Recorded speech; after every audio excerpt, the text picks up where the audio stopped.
Assalamualaikum warahmatullahi wabarakatuh. Halo semuanya, perkenalkan nama aku Andi Nirsifadila, NPM A1G024113 dari kelas 3B, mata kuliah Konsep Dasar PKN SD, dosen pengampu Bunda Neti Ramayani MPD. Nah, di video kali ini saya akan menjelaskan materi organisasi internasional. Nah, teman-teman ada yang tahu nggak sih apa itu organisasi internasional? Organisasi internasional adalah suatu lembaga yang dibentuk berdasarkan perjanjian antar negara dan tunduk pada hukum internasional. Tujuannya mewujudkan kepentingan bersama di bidang politik, ekonomi, sosial, budaya, dan keamanan. Ciri-ciri organisasi internasional menurut Carens dan Mengs 2020. Yang pertama, dibentuk atas dasar kesepakatan antar negara. Yang kedua, memiliki struktur organisasi permanen. Yang terakhir, memiliki tujuan kolektif lintas negara. Nah, selanjutnya ada jenis-jenis organisasi internasional. Organisasi internasional dapat diklasifikasikan berdasarkan keanggotaan, berdasarkan lingkup wilayah, dan berdasarkan bidang kerjasama. Klasifikasi ini penting untuk memahami karakteristik dan fungsi dari masing-masing organisasi. Berikut ialah klasifikasi dari organisasi internasional. Jenis-jenis organisasi internasional yang berdasarkan anggota dibagi menjadi dua, yaitu organisasi internasional universal global. Jenis organisasi ini bersifat terbuka bagi semua negara di dunia tanpa memandang kawasan atau ideologi. Tujuannya adalah membahas isu-isu global yang menyangkut kepentingan bersama umat manusia. Contoh, Perserikatan Bangsa-Bangsa (PBB) yang beranggotakan 1093 negara dan memiliki fokus pada perdamaian, keamanan, pembangunan, dan hak asasi manusia. Selanjutnya, organisasi internasional regional. Organisasi ini terbatas hanya untuk negara-negara dalam kawasan tertentu. Tujuannya memperkuat kerjasama di bidang politik, ekonomi, dan keamanan kawasan. Contoh, ASEAN, itu ASEAN Tenggara dan Uni Eropa. Selanjutnya, berdasarkan lingkup wilayah. Yang pertama, organisasi regional. Anggotanya berasal dari satu kawasan tertentu dengan fokus memperkuat stabilitas politik, ekonomi, dan keamanan di kawasan tersebut.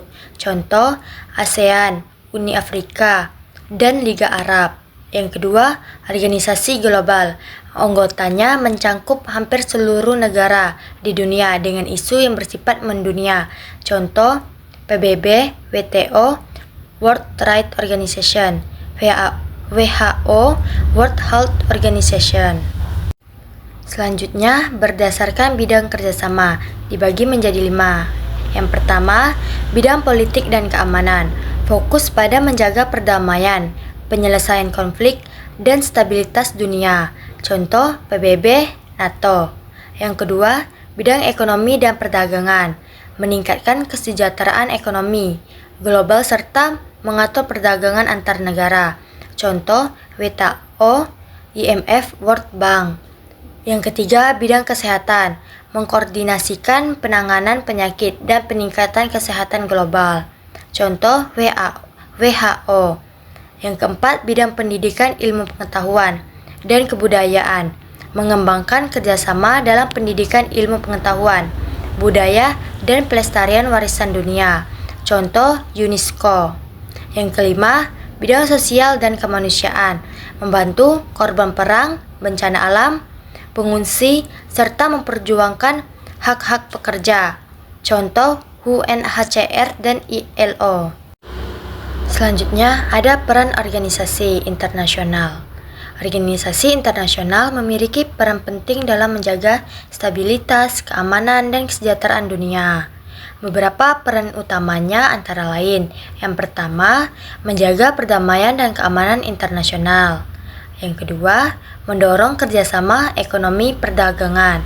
Yang ketiga, menangani isu kesehatan global. Yang keempat, mengembangkan norma dan hukum internasional. Yang kelima, melindungi hak asasi manusia dan kemanusiaan. Yang keenam, menjadi sarana diplomasi multilateral forum. Contoh organisasi internasional yang berpengaruh di dunia.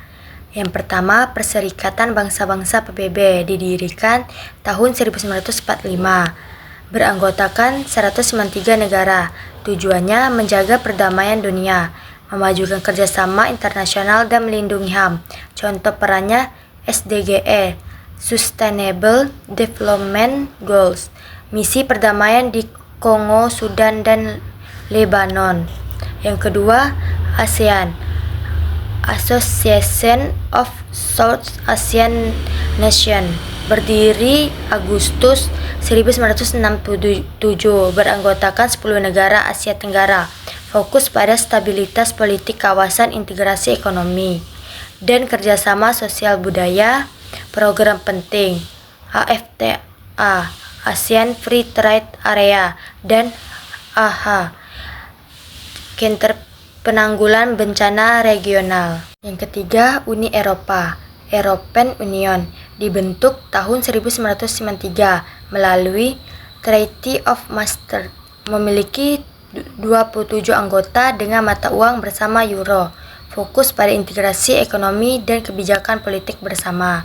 Yang keempat, WTO, World Trade Organization, berdiri 1995, menggantikan CATT, mengatur perdagangan internasional agar lebih terbuka, adil, dan tidak diskriminatif. Contoh, peran menyelesaikan sengketa tarif, baja antar negara. Yang kelima, WHO, World Health Organization, lahir tahun 1948 sebagai badan khusus PBB di bidang kesehatan, berperan dalam penanganan pandemi global, penelitian vaksin, dan penanggulangan penyakit menular. Yang keenam, ILO, International Labour Organization, berdiri tahun 1915, kini bagian dari PBB, fokus pada hak-hak pekerja, upah layak, dan keselamatan kerja. Contoh perannya menetapkan konvensi internasional tentang jam kerja dan perlindungan buruh migran. Tantangan dan peluang organisasi internasional di era globalisasi. Tantangan organisasi internasional yaitu yang pertama, konflik kepentingan antar negara anggota. Yang kedua, ketimpangan kekuasaan dan representasi. Yang ketiga, keterbatasan sumber daya. Yang keempat, munculnya isu global baru. Yang kelima, krisis kepercayaan dan legitimasi. Selanjutnya, yang terakhir ada peluang organisasi internasional di era globalisasi. Yang pertama, sebagai sarana diplomasi multilateral. Yang kedua, memperkuat kerjasama regional dan global. Yang ketiga, inovasi dalam tata kelola global. Yang keempat, peningkatan solidaritas global. Yang kelima, mewujudkan pembangunan berkelanjutan.